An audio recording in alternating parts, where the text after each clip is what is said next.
Bienvenidos al quinto día.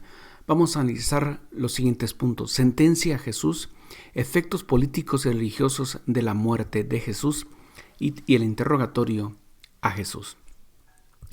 La sentencia de Jesús como punto 1 o de partida.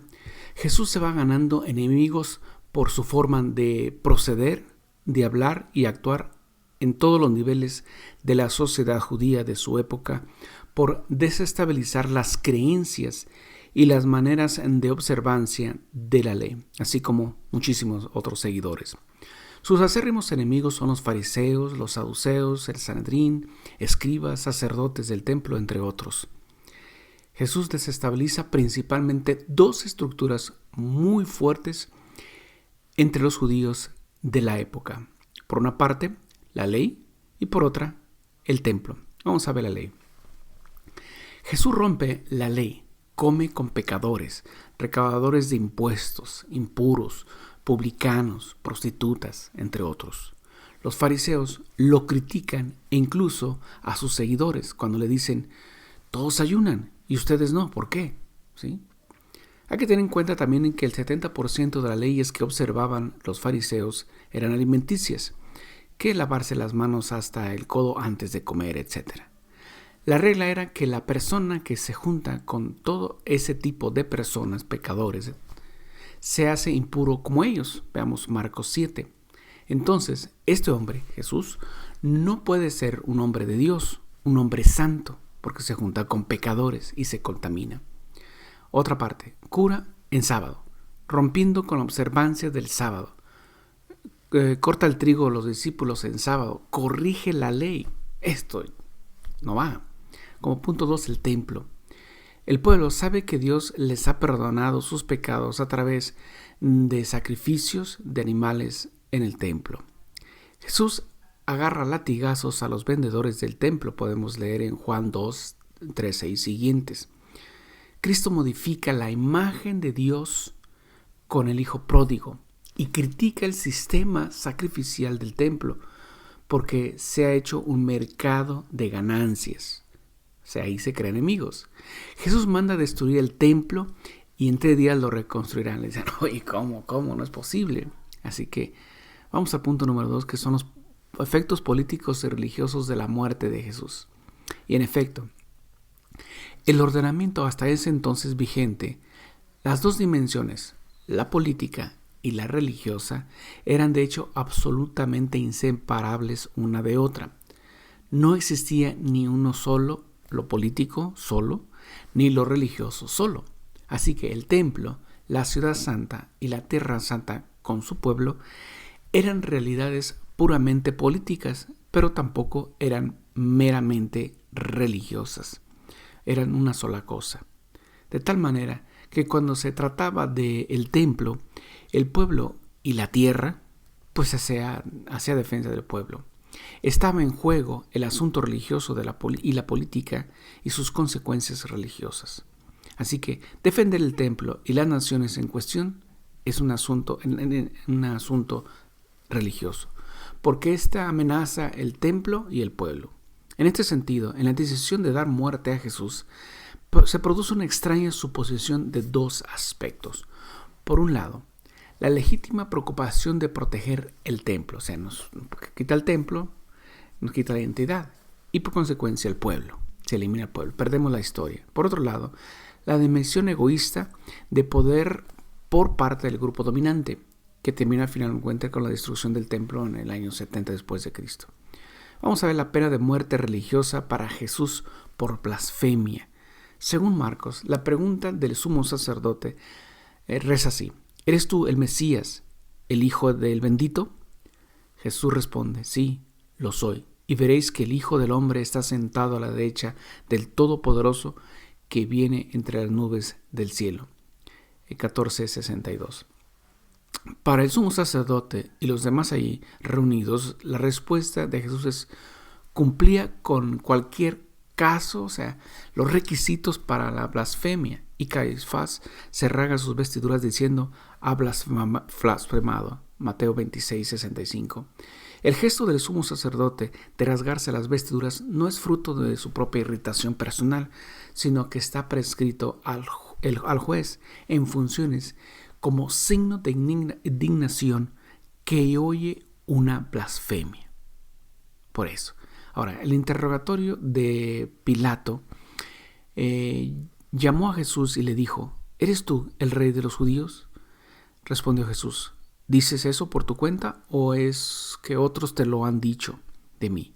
Pilato respondió: ¿es que yo soy judío? Tu pueblo y los sumos sacerdotes te han entregado a mí. ¿Qué has hecho? Respondió Jesús: mi reino no es de este mundo. Si mi reino fuese de este mundo, mi gente habría combatido para que no fuese entregado a los judíos. Pero mi reino no es de aquí. Entonces Pilato le dijo: Luego tú eres rey. Respondió Jesús: sí, como dices, soy rey. Yo para esto he nacido y para esto he venido al mundo, para dar testimonio de la verdad. Todo el que es de la verdad escucha mi voz. Esta confesión de Jesús pone a Pilato en una situación extraña. El acusado reivindica su realeza y su reino, pero hace hincapié en la total diversidad de esta realeza, y esto con una observación concreta que para el juez romano debería de ser de esta forma decisiva. Nadie combate por este reino.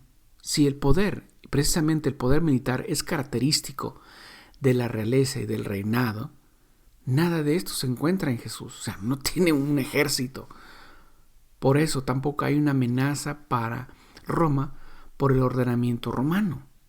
Este reino no es violento, no dispone de una legión, de un ejército. Como prefecto representaba el derecho romano sobre el que fundaba la Pax Romana, o sea, a través del ejército, la paz del imperio que abarcaba el mundo. Por un lado, esta paz estaba asegurada por el poder militar de Roma, pero con el poder militar por sí no solo se puede establecer ninguna paz. La paz se funda en la justicia. La fuerza de Roma era de sistema jurídico, un orden jurídico con el que los hombres podían contar.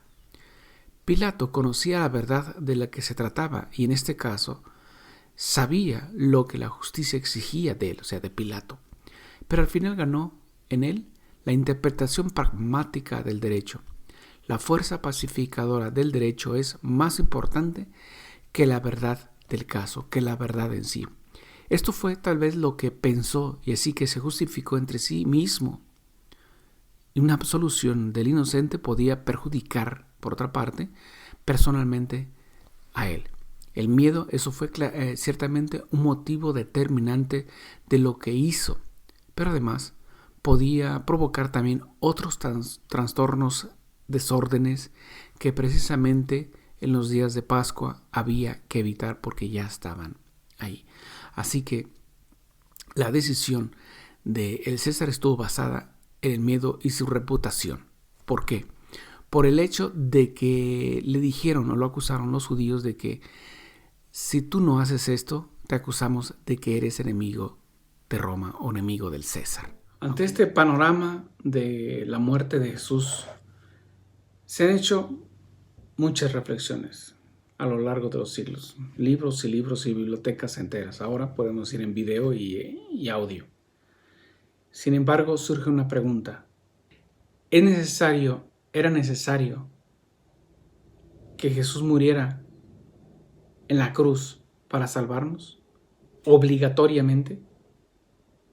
Si partimos de esta idea de que Jesús nos salvó la cruz, no. Si partimos de la idea de que Jesús viene para morir en la cruz y salvarnos, entonces hay un actor intelectual de todo esto. Y no puede ser Dios. Porque si fuera ese el plan de Dios, la voluntad de Dios, entonces ¿se goza en la muerte de su Hijo? ¿Quién se goza en la muerte de su Hijo? Se adolece, se tiene dolor, se sufre. Entonces quiere decir que la muerte de Jesús no es un acto de la voluntad de Dios. No vino para morir en la cruz.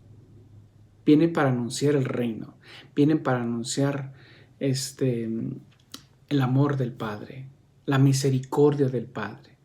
Y hace todo, no sé cuántos milagros, si se contaran quizás fueran miles.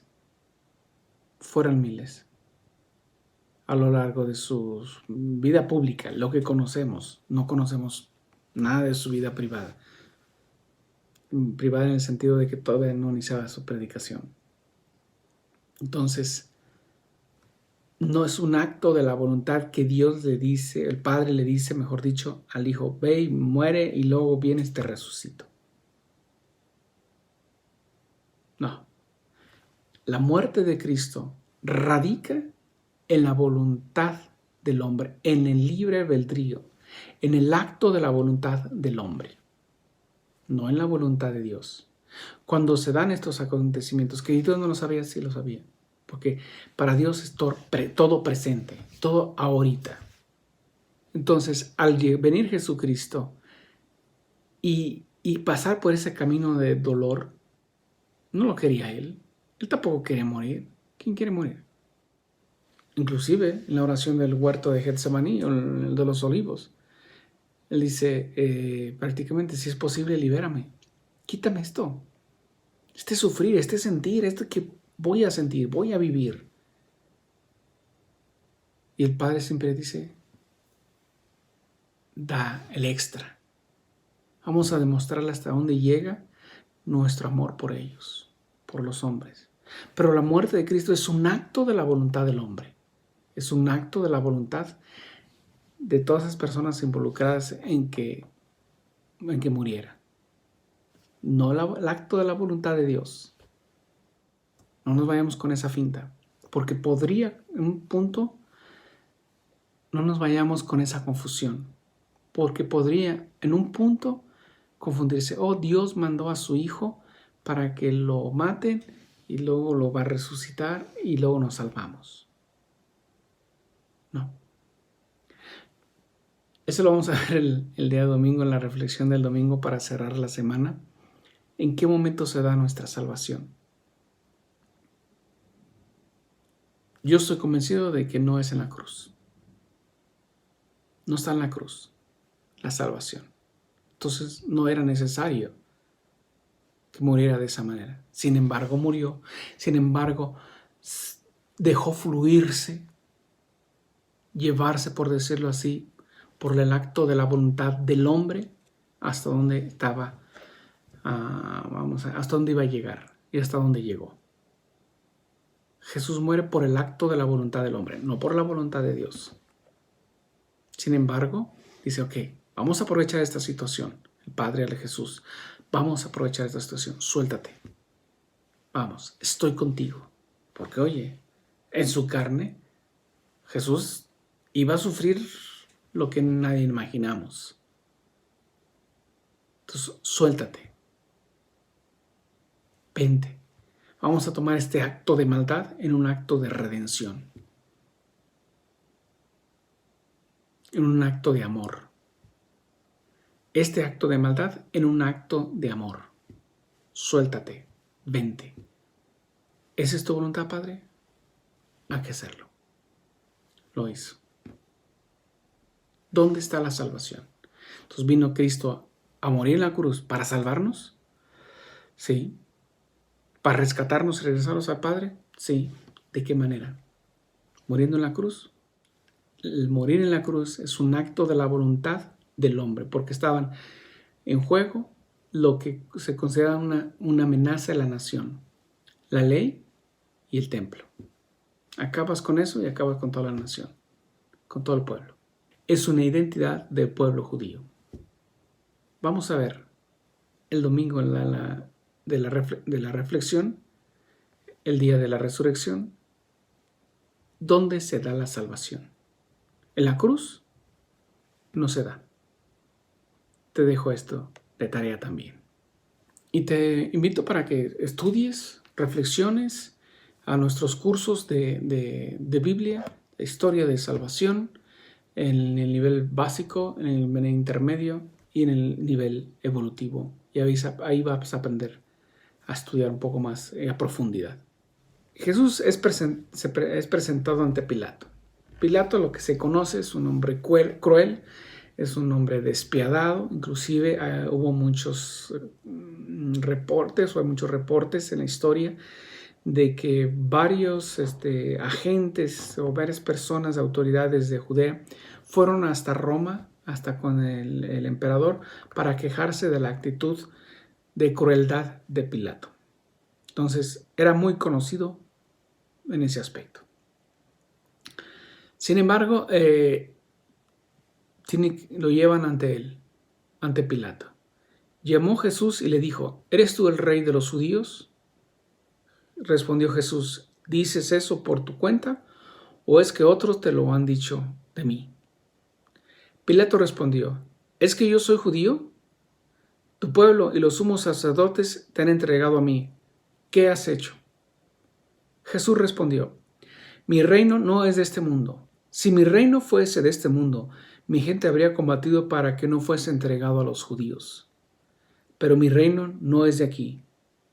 Entonces Pilato le dijo: ah, así que tú eres el rey. Respondió Jesús: sí, como dices, soy rey. Yo para esto he nacido y para esto he venido al mundo, para dar testimonio de la verdad. Todo el que es de la verdad, escucha mi voz. Esta confesión de Jesús ante Pilato, ante una situación extraña, ciertamente, el acusado reivindica realeza, que es rey, que tiene un reino, pero no está ahí. No está ahí dentro de los límites romanos, ni dentro de los límites de Judea. Está en otro lado, pero ahí no. Una absolución de inocencia podía perjudicarle a él personalmente. Si Pilato lo hubiera absuelto a Jesús, es decir, no lo condena, lo deja libre y lo cuida para que no lo vayan a golpear o a matar, entonces esto implicaba que fueran a Roma y cuando le gritaron: es que no eres amigo de César, eso fue lo que lo tambaleó, lo movió. Si no, pues yo aquí mi trono acaba, aquí mi carrera militar y política acaba. El miedo de Pilato ciertamente fue un factor determinante, porque te vamos a acusar de que eres enemigo del César. Prácticamente declararse enemigo del César o acusado de enemigo del César equivaldría la cruz, exactamente la cruz, la muerte. Y dio la sentencia de muerte. Exactamente.